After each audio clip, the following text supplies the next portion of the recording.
አንድ ተዋጊ ወታደር አደገኛ ከነበረ ጦርነት በኋላ ወደ ቤቱ እየተመለሰ ነው። ከላኦስ ወደ ሞስኮ ረጅም የእግር ጉዞ እያደረገ ሳለ ሁለት ፖሊሶች ያስቆሙትና መታወቂያ ይጠይቁታል። ከዛም እያላገጡ ይፈትሹት ጀመር። በፍተሻው መሃል በጃኬቱ ውስጥ አንድ ወታደር ጩቤ ያገኛሉ። እሱም ጩቤውን ለመጠቀም ፍቃድ እንዳለው ቢነግራቸውም ቸል ብለውት ጩቤውን በፍጥነት እንዲያስረክብ ይጠይቁታል። ጩቤውን ተቀብለውት ምንም ተጨማሪ ማብራሪያ ሳይጠይቁት በፍጥነት እጁን በካቴና ያስሩታል። በዙሪያቸው ማንም አለመኖሩን አይተው መደብደብ ይጀምራሉ። ግን በተለያዩ ቴክኒኮች አንዳንድ ምታቸውን ሽል እያለ ያሳልፍባቸዋል። ሁኔታውን ሲያዩ ከአቅማቸው በላይ ሊሆን እንደሚችል ስለፈሩ ሽጉጥ አውጥተው ወደ መኪናው አስገቡት። ነገሮች አስከፊ እንዳይሆኑ ለማድረግ ስለፈለገ አርግ የሚሉትን ሁሉ ያለ እምቢተኝነት በትህትና ፈጸመላቸው። እነዚህ ፖሊሶች ለድርጊታቸው ከባድ ዋጋ እንደሚከፍሉ አላወቁም ነበር። ወደ ጣቢያው ካመጡት በኋላ ሁሉንም ንብረቶቹን ወስደው ጠረነፉት። ፖሊሶቹ አንድ የለመዱት ነገር አለ። እሱም ሆን ብለው ሰዎችን በማስደንገጥና በማስፈራራት ገንዘብ ይቀበሉና ወደ ቤት መሄጃ ሰዓታቸው ላይ ይካፈሉ ነበር። ከዛ አንድ የቅርብ ኃላፊያቸው መጥቶ ለሚጠይቁት ጥያቄ ለምን እንደማይመልስ ጠየቀው። እሱም አልመለሰለትም። ቢመተውም ሊናገር አልቻለም። በዚህም ኃላፊው ይናደዳል። እኔ ላይ ማፍጠጥ ብቻ ነው የምትችለው ብሎ ያንባርቅበታል። ሻማኖቭ ግን በንቀት ነበር የተመለከተው። በዚህ ጊዜ ኃላፊው ራሱን መቆጣጠር ስላቃተው የኤሌክትሪክ ዱላ አንስቶ ሊያሰቃየው ሲል ሻማኖቭ ራሱን መከላከል ስላለበት መጥቶ ያስጥለዋል። እጁን ቢታሰርም ምቶቹ ግን ኃይለኛ ነበሩ።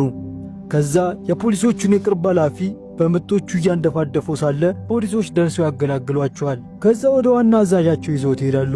መሪያቸው ለምንድነው እንደዚህ አይነት ጩቤ ወደ ከተማችን ይዘ የመጣው ብሎ ሲጠይቀው እሱ አንድ ቃል ብቻ ነበር የመለሰው፣ ለጠላቶች አለ።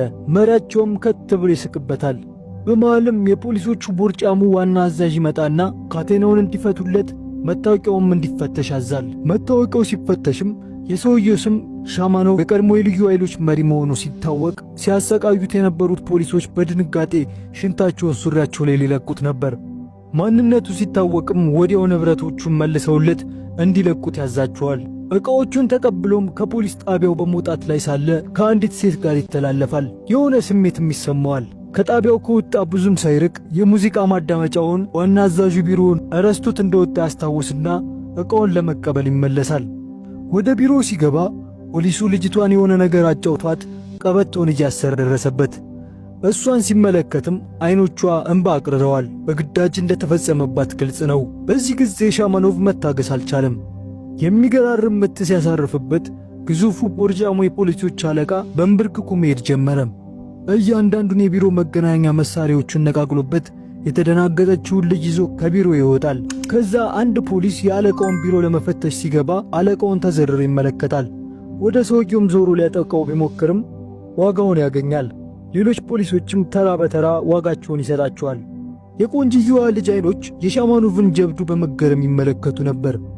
ከመውጣቱ በፊት የፖሊሶቹን መሳሪያዎች ነቃቅሎና አዛብቶባቸው ልጅቷን ይዞ እየወጣ ሳለ ወደ ፖሊስ ጣቢያው ያመጡትንና ያሰቃዩትን ፖሊሶች ያገኛቸዋል። ከስህተታቸውን መማር አለባቸው ብሎ ስላሰበ በሚገባቸው ቋንቋ ያስተምራቸው ጀመር። እነሱ ግን አንድ ዙር እንኳን ሊቋቋሙት አልቻሉም። አንድ የሻማኖቭን እጅ ያልቀመሰ ፖሊስም መጥቶ የድርሻው ተሰጠው። ከዛ ልጅቷን ይዞ ደረጃውን ሲወርድ አሁንም የፖሊሶቹን ካፕቴን ያገኘዋል። እሱም ሳይጋተተው በፊት ምት ሳያበዛ ጸጥ አደረገው። በየደረጃው መሃልም የሚያገኛቸውን ፖሊሶች እያስተናገደ ልጅቷን ይዞ ይወጣል። የልጅቷ አይኖች አሁንም በእንባ ተሞልተው ነበር። ወደዚህ ያስገባችው እሷን መሆኗን ስለምታውቅ ተጨንቃለች። እነዚህ ቆሻሾች ከመጡ አሰቃይተው ይገሉሃል፣ ስለዚህ እኔን ተወኝና ከተማውን ለቀህ ሂድ አለችው። በዚህ ጊዜ የፖሊሶቹ አዛዥ ከደነዘዘበት ይነቃል። ሻማኖቭ ፖሊሶችን እንዳይሞቱ አድርጎ ነበር አስተኝቷቸው ሄደው እንጂ በጦር ሜዳ ላይ የሚጠቀማቸውን ዘዴዎች ቢጠቀም ኖሮ አንድም ፖሊስ በሕይወት አይዘርፍም ነበር። ይህ በእንዲህ እንዳለ አዛዣቸው በፍጥነት ሁሉም እንዲነቁና ሰውየውን ማደን እንዳለባቸው በመጮህ ማዘዝ ጀመረ።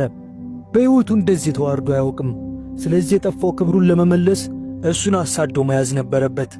ሻማኖቭ ልጅቷን ይዞ ለማምለጥ ቢፈልግም እሷ ግን ከዚህ በላይ ጦስ ልትሆንበት አልፈለገችም። ከዛ አንድ ፖሊስ በሞተር ሳይክል እሱን ለመያዝ እየተጣደፈ ሲመጣ ከሞተር ሳይክሉ ላይ ዘርሮት ሞተሩን እየነዳ ከፖሊሶቹ ማምለጥ ይጀምራል። እነሱ እሱን ለመግደል ቆርጠው ተነስተዋል። ከኋላ ሆነውም ጥይት አከታትለው ቢተኩሱበትም አንድም ኢላማ መምታት አልቻሉም። ከዛ ወደ አንድ ቦታ ሄዶ ተሰወረባቸው። እነሱም እሱን በጥይት ለመምታት ያላቸውን ቀላ ሁሉ አራገፉት። ጥይት እንዳለቀባቸውም ሲገነዘቡ ያላቸው አማራጭ ከቦታው መሸሽ እንደሆነ ሲያውቁ በፍጥነት ወደ መኪናቸው ገብተው ማፈግፈግ ጀመሩ። ሻማኖቭም ከየት መጣ ሳይሉት በቡልዶዘር ያርሳቸው ጀመር። ከቡልዶዘሩ ወደ ኋላ ሸሽተው ለማምለጥ ሲሞክሩ ከየት መጣ ሳይባል አንድ ወታደር ኦራል መጥቶ ገጭቷቸው በእሳት ይጋያሉ። በገዛ እጃቸው ሞቱ። አርፎ ቢቀመጡ ይሻላቸው ነበር። በአደጋው ቦታ አዛዡና ካፕቴኑ መጥተው ስለ ሻማኖቭ ሪፖርት የተደረገው ነገር አስደንግጧቸዋል። ምን አይነት ሰው እንዳበሳችሁ አሁን ነበር ያወቁት። ስለ ሻማኖቭ በቀረበላቸው ሪፖርት መሰረት የልዩ ኃይሎች አዛዥና በርካታ ሚስጥራዊ ተልእኮች ላይ እንደሰራ፣ አገሩን በማገልገሉም 2 ጊዜ ክብር ሜዳሊያ እንዳጠለቀና ብዙ የጀብዱ ሥራዎች የሰራ እንደነበር አወቁ። ነገር ግን አዛዡ በትዕቢት ውጥር ያለ ስለነበር ማንነቴን አሳየዋለሁ ብሎ እሱን ፍለጋ ተጠናክሮ እንዲቀጥል ያዛል። እነዚህ ፖሊሶች በቀላሉ እንደማይፋቱ ታውቋል። እሱም መጫወት ከፈለጉ እስከ መጨረሻው ሊያጫወታቸው ወስኗል። ሻማኖቭ ወደ ጫካው ውስጥ ዘልቆ ገባ። ፖሊሶቹ በአለቃቸው ግዳጅ መሠረት ወደ ቤታቸው ሳይሄዱ በጫካው አካባቢ ካምፕ አድርገዋል። ሻማኖቭም በበኩሉ እየተዘጋጀላቸው ነው። በጫካው መሃል የቤት ፍርስራሽ የመሰለ አካባቢ ያገኛል።